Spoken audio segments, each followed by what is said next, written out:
Neeraj नीलकुला official YouTube channel के माध्यम से हे जागी मैं जागी ये स्वामी जी आजू दीन जा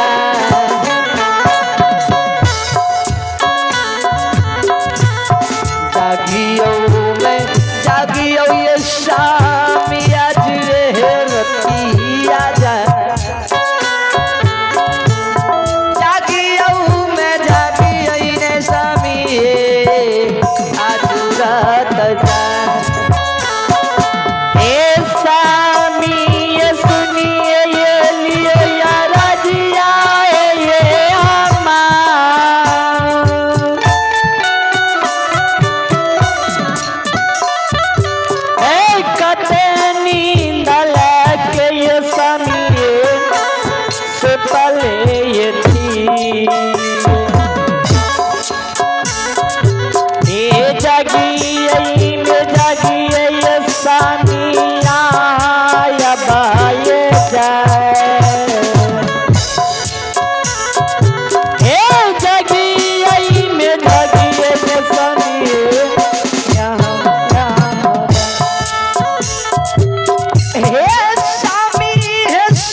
नाम दुल्हिन का नाम महाशर स्वामी के जगह बैसामी स्वामी जागू न भोजन कर ने लियो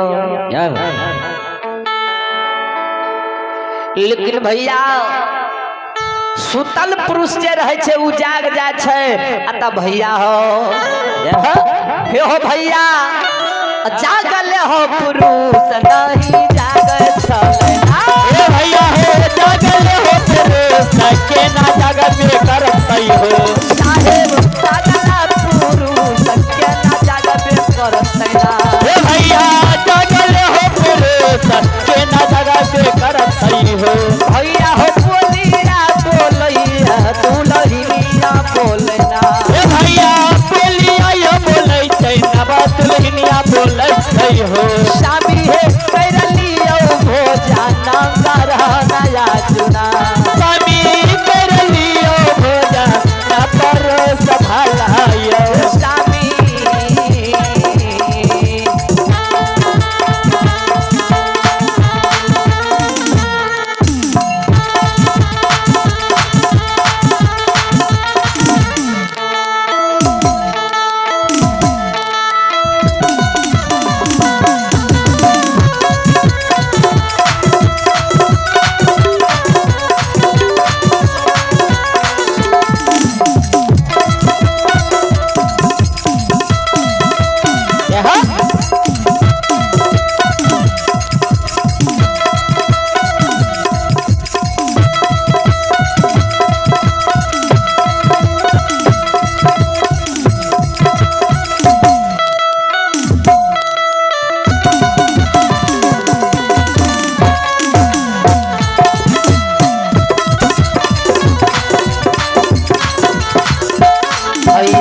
शिकार पास समय में नाप दुल्हीन शामी के जगावे झिक छोड़ के इन्ने से उन्ने करे, लेकिन मीरा साहिब तनियोटा टस मस ने होय छै।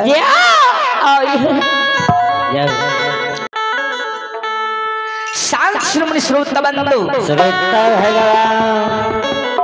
चलियो 10 मिनट तक और अहाँ सबके सेवा करे छे, ओइ के बाद अपन वाणी के विराम दे देब। श्रोता भगवान ये आप वही समय में नब दुल्हीन कतनो जगाब मीरा साहेब ने जाग गई। सरकार मीरा साहेब नहीं जागे तो देखियो रात समय में कन्ना महाशर भोजन के धादल के एक पहर रात्रि, दू पहर रात्रि बीत गले, तीसरा पहर रात्रि बीत गले। कन्ना महाशर के नींद बैरिनिया सतावे लगले। तब दुल्हनिया की काम कैल के केश में से जुड़ा कर खोल लेके, हे हो भैया, हे हो टांग पौआ पासी हो लगा बदल के, हे भैया टांग पौआ पासी हो लगा बदल गई हो, भैया हो टांग पौआ पासी हो लगा बदल गई, हे भैया टांग पौआ पासी हो लगा बदल गई हो, भैया छातिया में छतिया दुल्हन लगा बदल गई, हे भैया छतिया में छतिया दुल्हन लगा बदल गई हो, भैया हो छतिया में छतिया दुल्हन लगा बदल गई, हे भैया छतिया में छतिया दुल्हन लगा बदल गई हो, हे दुल्हन टांग पौआ पासी में मिला बदल गई, हे दुल्हन टांग पौआ पासी ए मिला बदल गई, हे दुल्हन सामी के भैया लावा सीरा होनिया बदल गई ना, भैया सामी के भैया बोला के सुरहान बने लग गई हो, आ दुल्हन पाँच अवली मुखा तरता ब्याह सुतल ना, दुल्हन पाँच मुखा अंगरी दुल्हन दमा सुतल हो, आ दुल्हन भर भर गई पियावा शासन कर चल है, दुल्हन भर भर लीला पियावा सपने कर चल है, ओ सब सब तनु पर मैया से जक्रिया दिल कैला, भैया तनु पर मैया से जक्रिया दिल कई हो, ओ भैया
वही समय में चौथा पहर जब रात्रि बीता चल आ तू लाही रहे सुतल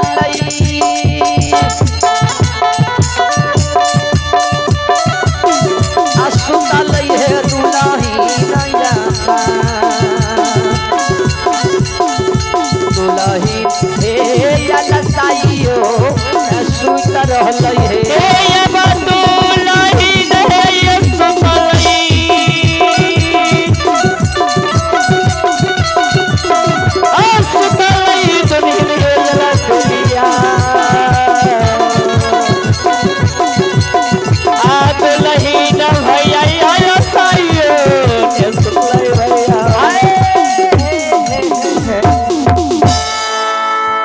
संत श्रोमणी श्रोता बंदो श्रोता भगवान नाप तुलहीन वही समय में सुत रहला। कुछ देर जब बीते चलल तो घोड़ा हंसराज मीरा साहेब के आवाज लगबै छै साहेब साहेब फेर भैया रे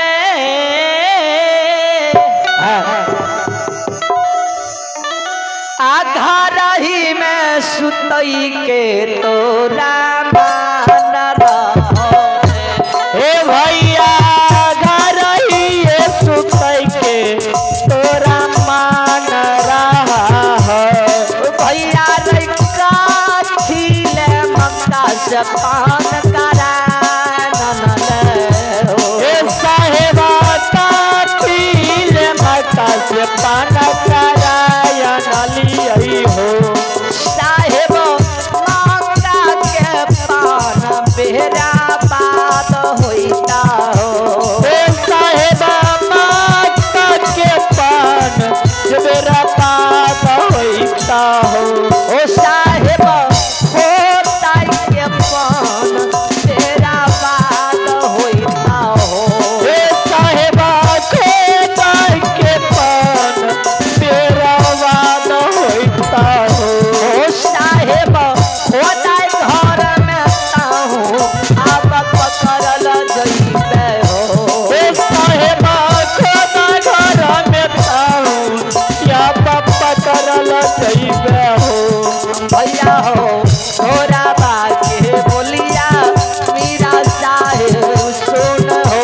हे भैया तोरा पाके बोलिया साहेब सुन ललकई हो। भैया हो कोमल बचनिया साहेब बोले लगल हो।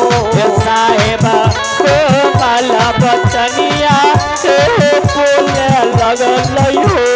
थोड़ा भाई फिर कतर के पान दुलहिना बन झलको रे। हे घोड़ा भाग गतर के बान दुलहिन पान चलतो रे। घोड़ा रे टांग पौवा पासी रही मिला बनल रे। हे घोड़ा भाग पौआ पासी दुलहिन मिला बनल कई हो। घोड़ा रे कातिया छतिया रही मिला बनल रे। घोड़ा छतिया में छतिया दुलहिन मिला बनल कई हो। भैया रे हमारा रे पहिया के सिरहनिया दबल रे। हे घोड़ा पहिया के दुलहिन सिरहन सुतल रे। भैया रे पाँच उंगली मुखा मेरे लापा सुतल छे रे। घोड़ा पत मुंगरी मोटा मेला बास सुतल छैयो। भैया रे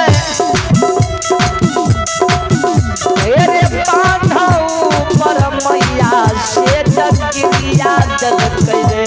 हे घोड़ा पनऊ पर मैया से जकिया जलकई हो। भैया रे के नाम खोलबै बांधा आप खोलबे करबै रे। भैया के नया पापान तेरे खोलबे करबै रे। भैया रे कोनो नहीं जुगती रे उपाय सुझै छौ रे। घोड़ा भागो नहीं जुगती उपाय सुझै छैयो। ओ भैया केना हम घर से बाहर हेबो। मीरा साहेब के आवाज के जब घोरबा हंसराज सुनै छै कल के हो साहेब साहेब तोरा जे खोदाई के घर से रामपुरी चाकू मिलला रामपुरी चाकू के निकाल ले साहेब भैया हो पान छेड़ के बागाला में काट दे होगा। हे भैया हो पान छोड़ के बागा लामे का से हो। भैया बांध के छोड़ दो, बगल में काट होता कि तोरा क्रिया नहीं लगता। आ जल्दी सुना, घर से बाहर हुआ हरीच बिहान होई वाला छै।